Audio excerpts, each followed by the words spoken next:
Test 6. You will hear a number of different recordings, and you will have to answer questions on what you hear.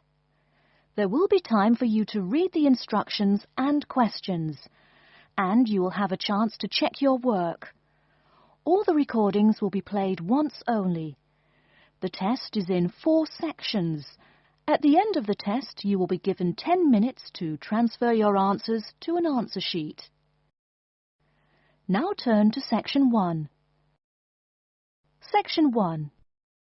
You will hear a conversation between an agent from City House Services and a customer who wants to have her house cleaned. First, you have some time to look at questions 1 to 4.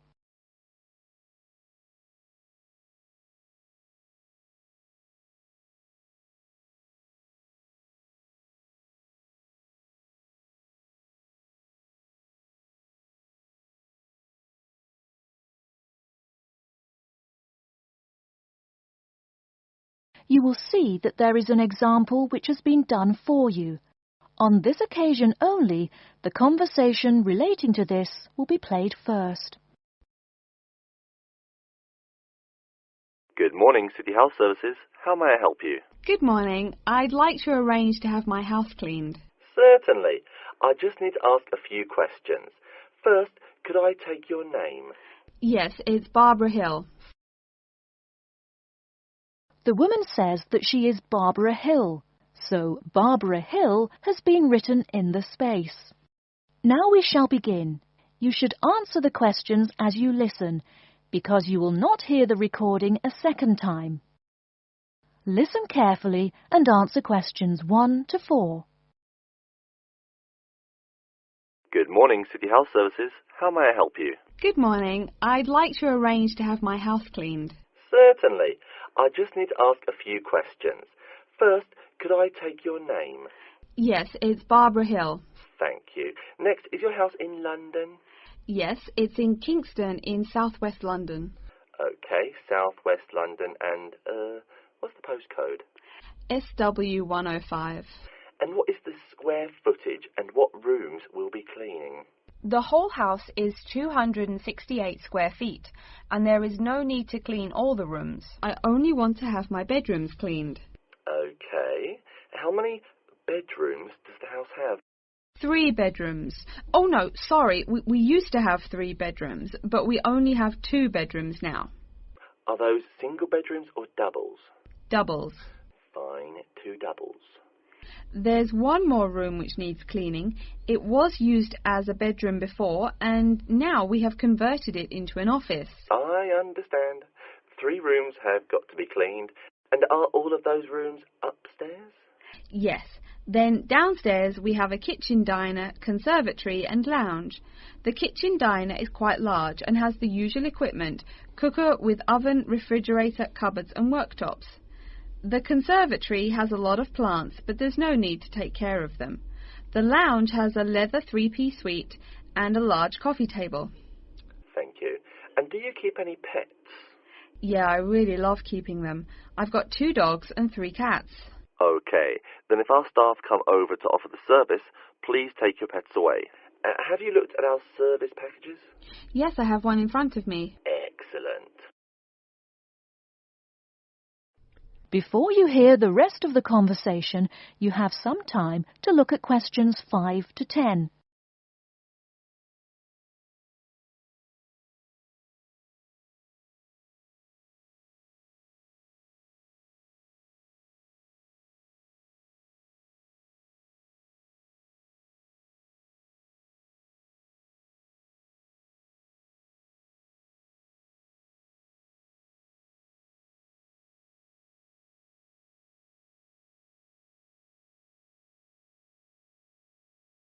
Now listen and answer questions 5 to 10. Any extra services you need? Switching bed linen, work in the garden, clean the glass in the conservatory, that kind of thing? No.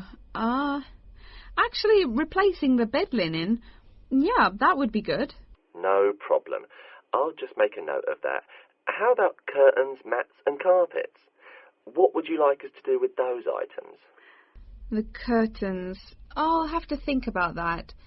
I think we should have the carpets cleaned really well every quarter. Mats can just be done with the laundry. Of course. How about clothes? We can have our staff wash and iron them, or we can have them taken to a dry cleaner.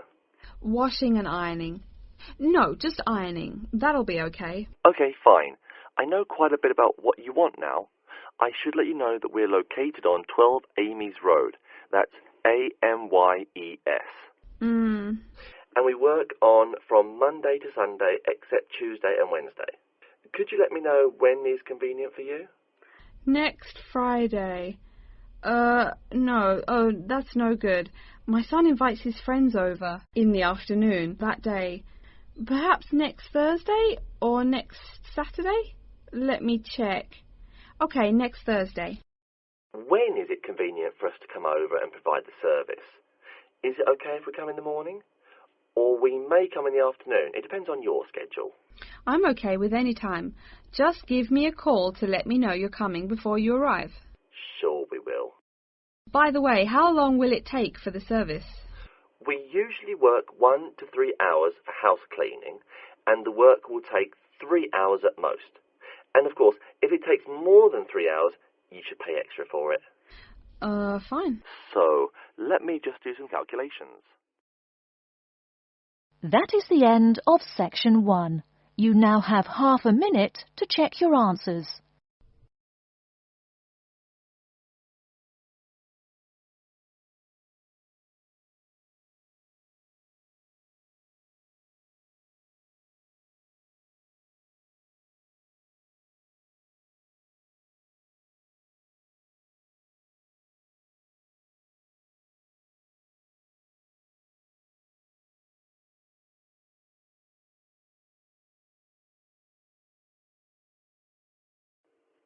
Now turn to section 2.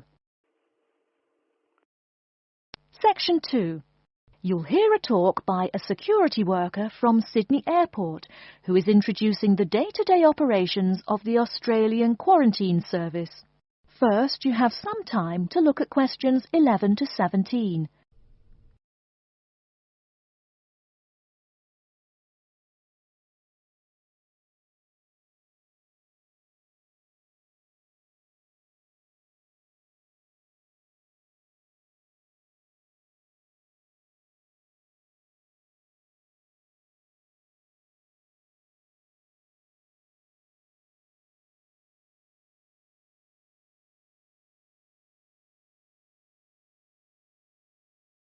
Now, listen carefully and answer questions 11 to 17.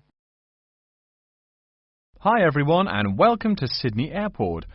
Today I'll be giving you the inside information on the day-to-day operations of the Australian Quarantine Service here. We hope to provide you with a better understanding of why such heavy security regulations are necessary by educating you on how we operate and why we do the things we do. We're not here to try to persuade you to fly through Sydney Airport, though we hope you'll find your experience relatively stress-free and comfortable. First things first, our personnel. Can anyone guess how many people work at Sydney Airport? We have 200 alone working in Terminal 2. So can you guess how many in the whole airport? I heard someone say 360. That's getting closer. What? Did someone say 2,000? That's way too high. Sydney Airport actually employs 440 people. A lot, right? And about half of those employees work in security-related matters. Moving on to our not-so-human employees, let's come and see our favourite pooch, Milton. Milton is our best drug-sniffing dog on the force. He's friendly to most people. You can even come pet him at the end of our tour. Burnouts, beware though. He'll find everything. Notice that even though there are so many of us around him, Milton stays quite calm. This is the precise reason he was chosen for the job. Dogs that are chosen are not predisposed to sniff out different narcotics. That's something we teach them already. So here's a part of the airport most people never notice, the cargo transport terminal. This is where packages are shipped to and from. Normally we ship around 4,400 packages per month. In this airport alone, over 52,000 packages were shipped in and out over the past year. We ship to and from 170 different countries. Not bad, eh? Probably it will go up to over 72,000 packages this year. And despite over 100 flights in and out of here daily, the number of lost or delayed packages is impressively low. If you send your package through here, rest assured we'll get it where it's going. Let's move on to the area most of us are familiar with, the passenger terminals. In order to be allowed into this area, you must pass through security with your ticket and, if you're travelling internationally, your passport. If you're travelling domestically, you just need a legal form of ID. If you don't have those, you will not be allowed to pass through security and board your flight. During the security scan, your carry-on items will be checked for dangerous items such as weapons, sharp objects and liquids that exceed our specified limit. If you attempt to pass any of the prohibited items on this list posted at the entrance, you are still allowed to board the plane, but you'll be given a warning and your item will be confiscated.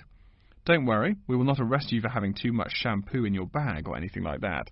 We also search your carry-ons and parcels for any perishable items. We prohibit the transportation of local vegetation and prohibit parcels containing any insects in them. You may or may not have learnt about this in biology class, but when some plants are introduced to a new environment, they spread wildly and wipe out the current species around it. It is important to control the introduction of new plants into an ecosystem, so we must prohibit the transport of any fertile seeds. So what happens to parcels containing possibly suspicious items? It's of course something we do not take lightly here. If an object passes through the scanner that appears suspicious in any way, it is separated out for manual search by a member of our trained security personnel. If an illegal plant or simple sharp object like a pocket knife is found, it is simply disposed of in our biohazard waste containers, and the package itself is returned to the sender, or passenger if it is for a passenger flight. More serious weapons are reported to higher authorities for investigation. Before you hear the rest of the talk, you have some time to look at questions 18 to 20.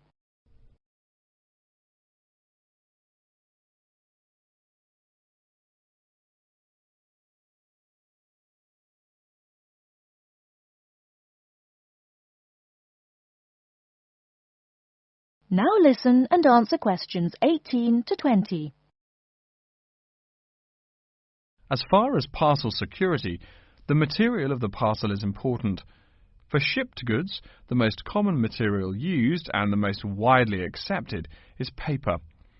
Make sure it is packed sturdy enough with no rips or tears. We've definitely had packages rip open before due to haphazard packing. A more common problem, though, is the package labels. When an item does not make it to the right place, this is the most common reason. The label may not be in the right place or marked clearly enough. If you're receiving any items from abroad that must be declared, please remember our guidelines in order to ensure the timely delivery of your item. Make sure it is packed correctly, and we ask that you notify customs between 2 and 10 days within the item's scheduled arrival date. OK, before we move on, are there any questions? That is the end of section 2. You now have half a minute to check your answers.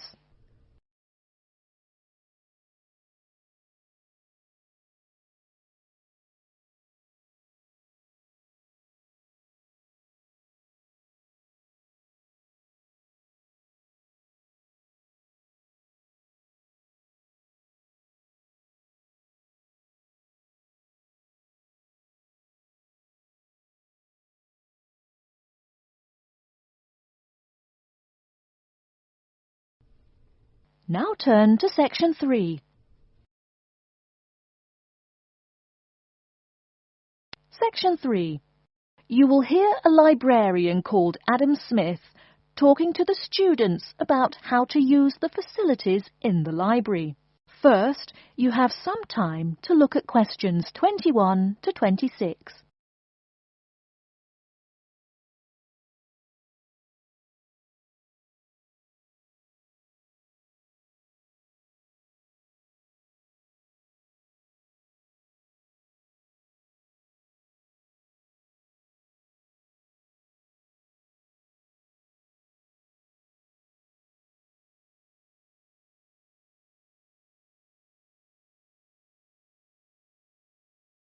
Now listen carefully and answer questions 21 to 26. Welcome. Please come in and gather over here around the tables. My name is Adam Smith, and I'm the librarian here. I'll show you around today and explain how to use these facilities. Hopefully, when I'm done with it, you'll know the ropes. And please feel free to let me know of any questions or concerns that you may have. Now we're at the gate of the library. Upon entering into the door, you'll find that the restrooms are on your left-hand side, and opposite them is a photocopy room. Many of you are wondering about the check-in and check-out process. What you have to do is go to the circulation desk, which is to the east of the photocopy room. The reading room is a really large area in the center of the library, just to the north of the circulation desk. I'm sure you won't miss it. If you're here to do research, this is where you should bring books to look through. However, if you're here to do any group projects or other interactive activities, I advise you to use one of the study rooms, which are just to the east of the reading room. Moving on to the southeast corner, we have the periodical section, just next to the study rooms. We have a collection of different newspapers and magazines in this section. You can get last week's weather reports or all the top stories 5 years ago. Our periodicals can be traced back 20 years to the time when our school library was built. Our first question. Yes. Can we check out magazines from the library? I'm sorry, but you cannot take any periodicals out of the library. You're welcome to read them for as long as you want while you're here, but you cannot check them out. I wonder if there is any place where we can get some food in the library. Do we have a store here? Of course. The Food Service Center is just meters away from the study rooms. It's on the northeast corner as you look at the map. The Food Service Center offers different kinds of snacks, though it's not big. Well, moving on along to the west, you will find the Video Resource Center on your right hand. We have educational videos and documentaries, as well as major motion pictures. We ask that you pay attention to the tag on the video that you pick up, as many of our documentaries are for on-site viewing only and may not be taken out of the library. To the west of the Video Resource Center is our satellite TV station. Here we stream the news from Channel 19 for most of the day. How many channels does it have? It does have nearly 200 channels, but we generally will give top priority to channels with some big events, like presidential addresses or other breaking news. During the coverage of the presidential debate, students will take a break from studying and flock to watch it. Last, but perhaps most important, is the inquiry desk. It's just on the left-hand side when you walk into the library, so it's impossible to miss it. If you have any questions about how to use equipment or where to find something, come and ask the assistant. Don't be shy, because that's what they're here for. Before you hear the rest of the talk, you have some time to look at questions 27 to 30.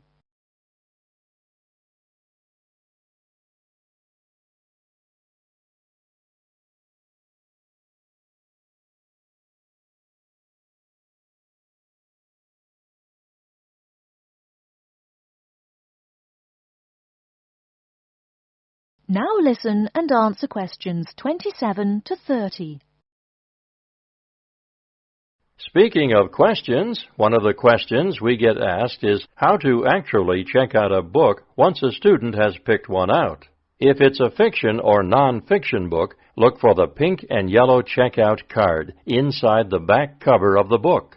You can also find information about the book on these cards, including its publishing date, genre, ISBN, and a log of dates it's been checked out before. Present this card to me or any library assistant, and we'll stamp it, and then the book can be kept for 3 weeks.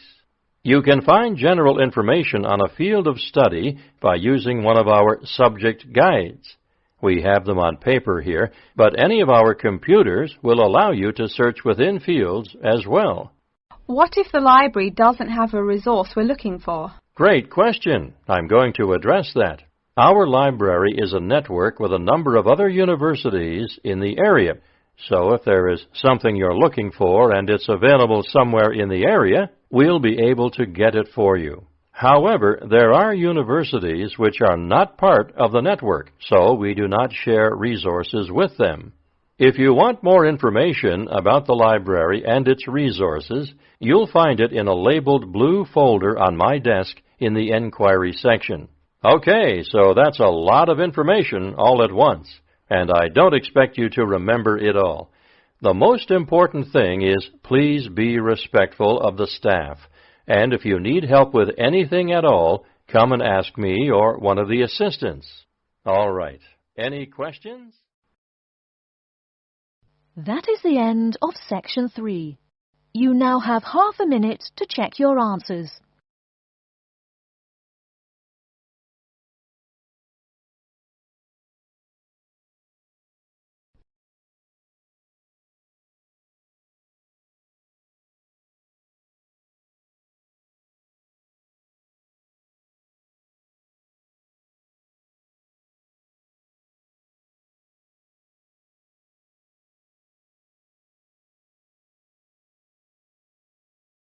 Now turn to Section 4. Section 4. You will hear a lecture about Crocodylus niloticus and its living habits. First, you have some time to look at questions 31 to 40.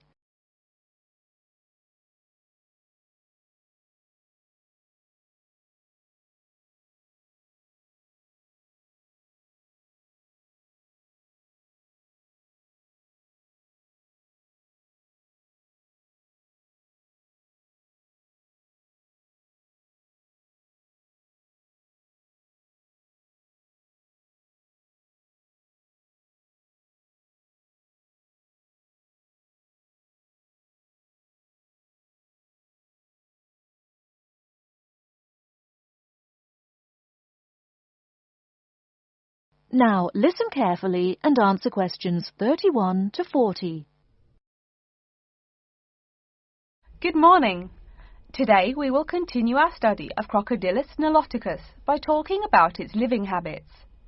We've already discussed the evolutionary attributes that set it apart from its crocodile relatives. Does everyone remember that?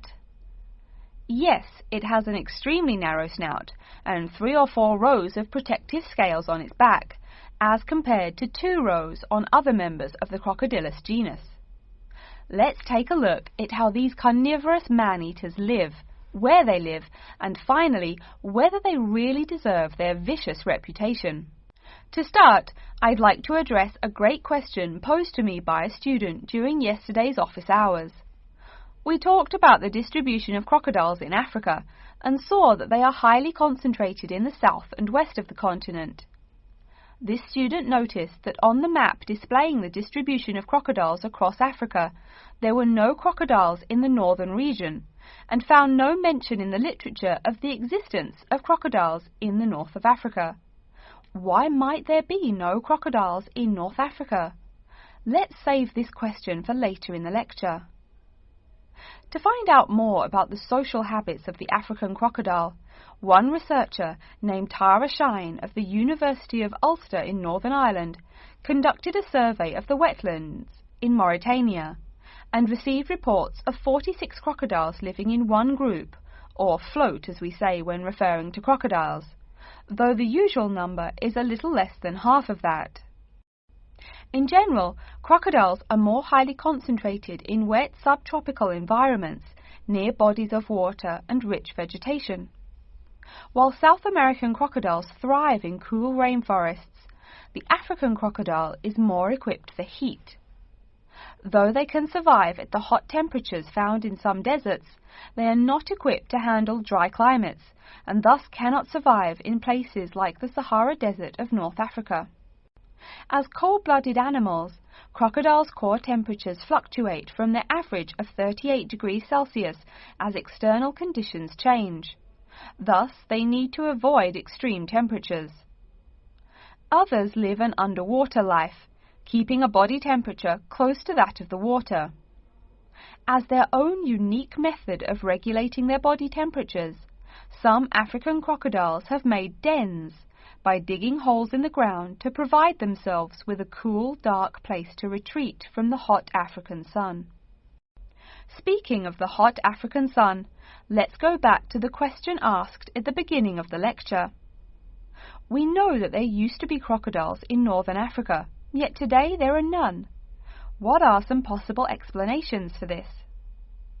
Some students have suggested that the African crocodile has evolved from a desert creature into a wetland creature, thus causing them to migrate south for more appropriate conditions. Others presume that the crocodile was hunted out of northern Africa by a fiercer predator. While these are intelligent guesses, the real story is a little bit different. The key to this migration is that the Sahara Desert did not always cover the north of Africa. About 8,000 years ago, the land was fertile wetlands, perfect for breeding crocodiles. Over time, though, the area dried out and the wetland slowly turned to desert, leading the African crocodile to migrate south to the marshlands they call home today. Some crocodiles did, however, adapt to living in dry conditions. In Mauritania, some crocodiles have learned to survive in an area where they can go up to 8 months with no water, by spending the driest of times in what's called a torpor, or short period of hibernation. To utilize every bit of rainfall, these desert crocodiles dig underground caves that collect runoff, thus staying cool and hydrated. During the mating period in November and December, males attract females to their viciously protected territory through a number of behaviors that range from snapping their jaws all the way to sending infrasonic pulses through the water. Afterwards, the female digs a hole up to 60 centimeters in depth to store the eggs for an 80-day incubation period. The female protects these eggs during the period, and sometimes even helps crack the eggs with her snout at the end. These teeth-gnashing carnivores are softer than we think. Although these vicious creatures have attacked humans on a few occasions, the residents are not afraid of them. In fact, they show a great deal of reverence towards these wondrous creatures. Some say that crocodiles bring water to their habitat, so if they leave, they will bring the water with them. Obviously, this is not true, but it demonstrates the admiration the inhabiting people have for crocodiles. Generally, crocodiles do not predate on humans. They attack when humans populate the crocodile's habitat, instilling fear and uneasiness in the crocs. Like any other species, crocodiles are known to attack when feeling fear. There's still a lot more to be discovered about the African crocodile. Researchers want to know more about the population size, how many crocodiles inhabit Africa in all, how they form separate floats, etc. There is still also much to learn about migration patterns and relations to other populations of crocodiles now found in other parts of the world. Next time, we'll examine a few specific case studies of crocodile populations in southern Africa. That is the end of section 4. You now have half a minute to check your answers.